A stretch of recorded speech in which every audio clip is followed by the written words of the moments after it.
All right, YouTube, it's me, David Harry, your favourite YouTuber and vlogger.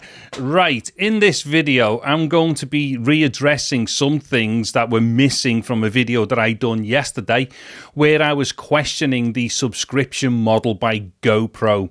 Now, when I say readdress things, in all fairness, my GoPro battery did run out before it should have done, so I didn't actually complete that video properly. However, these things that I will readdress in this video, I probably still wouldn't have covered them anyway, even if the GoPro didn't run out of battery.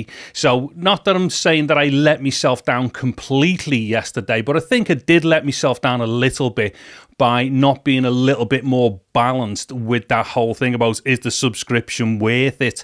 So in this video, is the GoPro subscription worth it or not? Simple as.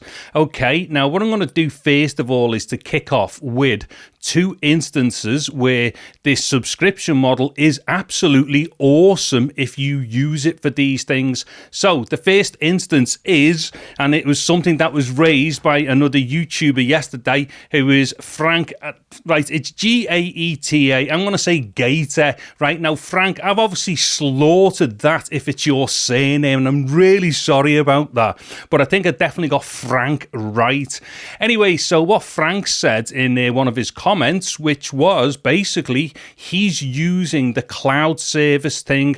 Now, if that's what you're using the subscription for, and I think, what is the subscription? It's about $50, pounds, euros, something like that a year.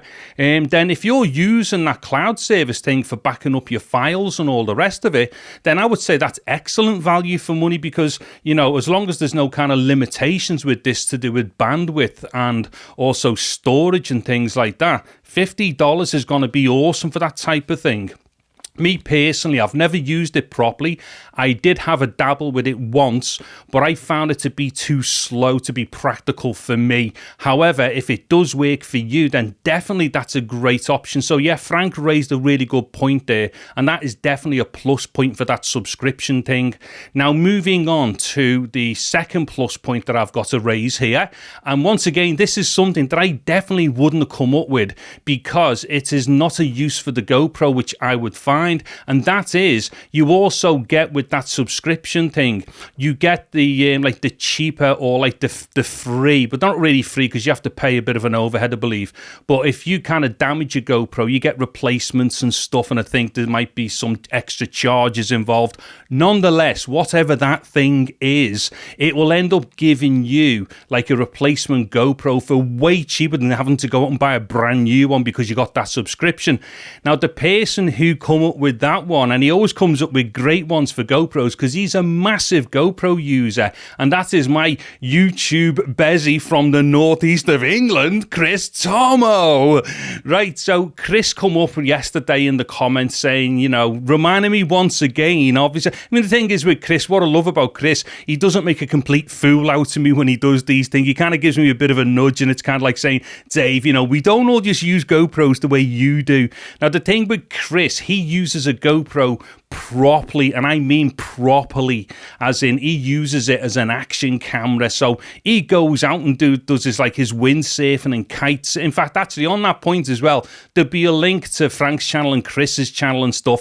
Now, if you're into the likes of, like, you know, getting out on the water and doing all that cranky stuff with, like, you know, surfboards with sails on them and using kites on your surfboard and all that stuff, you have got to check out Tomo's channel there, or Chris's channel.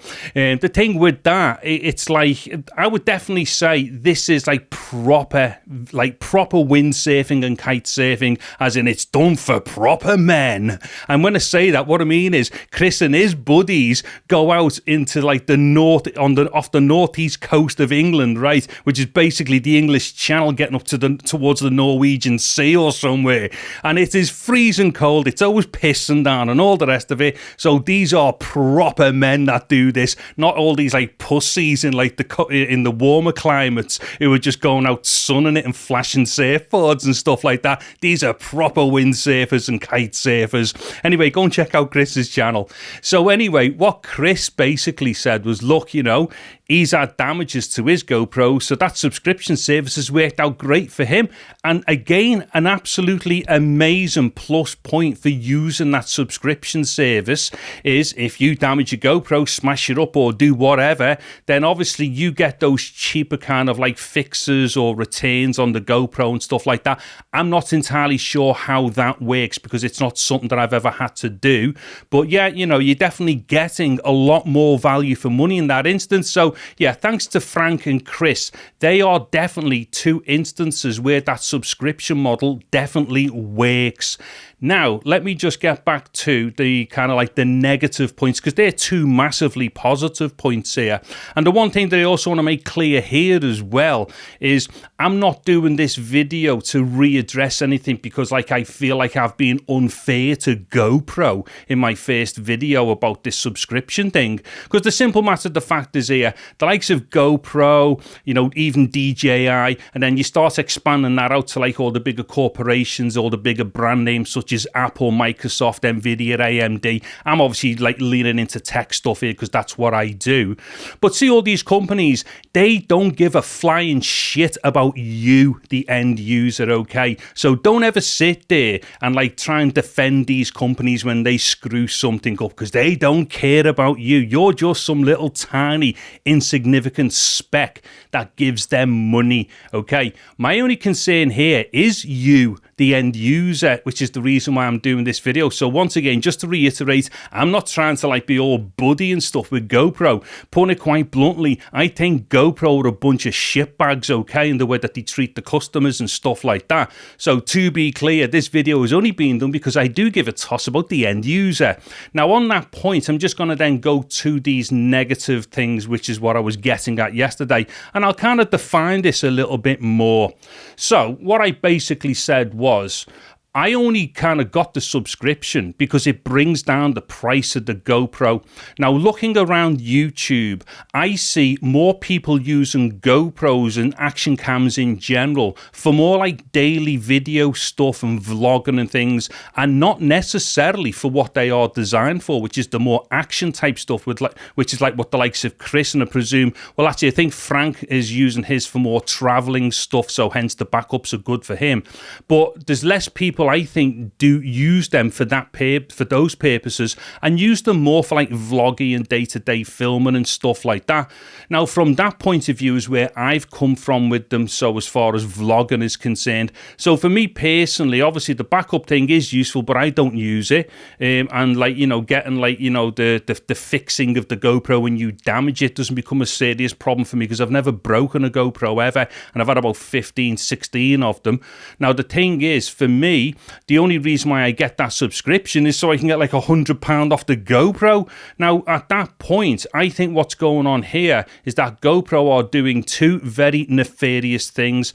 First thing is they are overinflating the price of the Hero, full stop, okay? If they're prepared to sell that Hero for £100, dollars, euros less than what the list price is just because you like latch onto a subscription, then they should be selling it for that lower price in the first place. So as far as I'm concerned, that subscription model in its own right as a standalone product is actually a great product to somebody who's going to use it. But I just think that GoPro use it as a friggin' excuse to ramp up and overinflate the price, or artificially inflate the price of the Heroes. I mean, if they do another 360 and stuff like that, they're probably going to do the exact same thing. So they're basically, I think, using that service to like bump the prices up on the GoPros and then make people feel like they got a great deal because they had to buy the subscription, but they got the GoPro at $100, pounds, euros cheaper and stuff. Now, that also, to me, cheapens the service that you're paying for that subscription as well, because that subscription would stand up on its own, and it obviously does stand up on its own for anybody who uses it, you know, correctly for what it's for. Now, the other thing that I mentioned as well is obviously you can kind of like use that subscription to get like, you know, money off on certain products products on the GoPro shop and stuff like that. Now, and I mentioned it yesterday, if my memory serves me well, I'm fairly sure that the discount used to be slightly more. I've got the memory like Swiss cheese, like it's just got loads of holes in it. The thing is, as far as the when they started doing that, was it around the Hero 8 when they started doing that subscription thing? Can't remember, was it that or the 9? Might have been earlier, but what it is, I got into it when it first like come out, as it were, as part of the GoPro packaging, and from what I remember, I'm sure that the discounts used to be slightly better. But on top of that, I'm also fairly sure that over the period of time since they started it up to now, they've actually started excluding certain things which you used to get like reductions on with it and stuff. So for me, one, that's become less of a value anyways. But here's the thing, right? If you run out and go and buy yourself like a battery charger, a couple of extra batteries and say a medium mod and something, then yes, it's definitely going to be of great value for money, because at that point you've saved yourself a bunch of money. So why wouldn't it be a good thing? So the overall balance would be great. However, there's two things wrong with that, because if the GoPro itself, or if the Hero itself was like worth like, £100, euros, dollars less, I'll just say $100. We all know what we're talking about here. So if the GoPro was actually priced at $100 less, then by the time you've kind of like saved that money, you could have spent it on the batteries anyway or something, do you know what I mean? Or if indeed some people out there might actually agree with me, and I would say the GoPro should be $150 less than what they get put out for anyway. So the thing is, if they were to price the GoPro properly, the money that you would save from how much they really cost at the moment would have covered the batteries and a medium mod anyways. But here's the second problem to this thing, where you kind of feel that you've got a great deal and you've got a bargain because you got the cheaper batteries and whatnot. Let's just say, for instance, you got into all this on the Hero 9. Well, the batteries, the medium mod and the peripherals have not changed from the 9, the 10 to the 11, and obviously now with the 12 being basically an 11 with software updates, that's going to be 4 years of cameras, or 4 different cameras, where nothing has changed. So if you were to have gotten the subscription at the Hero 9 stage and then bought all the bits you were ever going to use for that styled bodied GoPro, because don't forget that was a different size body than the 8 with the previous camera, once you've got all those parts, you're not going to go rebuying them again every year. You've already got them. Do you know what I mean? So at the end of the day, by the time you get up to, say, even now the 11, but definitely by the 12, you're being suckered in to just keep replenishing that subscription thing over and over again, when you're not really going to use it unless you've actually bought it for the right reasons. Anyway, so I'll start rounding this up. So aside from those two really good plus points about the subscription, I just think it's a total con. And what GoPro are doing, they are devaluing the subscription, because as a standalone subscription model, it definitely does work, as I've just said. However, what they're also doing is using it to overinflate the price of the cameras and make you, the sucker at the end of the deal, feel like you've got a great deal. You know what I mean? Anyway, I think I've brought more clarity there to what it was that I should have said yesterday, and I'm sorry if anybody out there felt that I let myself down a little bit because I didn't cover those things. And I can't blame the GoPro. Where is it? There it is there. Can't blame that because it ran out of battery at 10%, because I definitely wouldn't have said those two things anyway. So there we go. I've balanced it all, and the world's good and all the rest of it, and I think the Jedis are feeling that one. The Force and the Metachlorians and everything are all equaled out and everything, so everything's all good. I'm getting off anyway before I start rabbiting utter horseshit. I'm David Harry. Thank you very much for watching this video. Take care and goodbye now.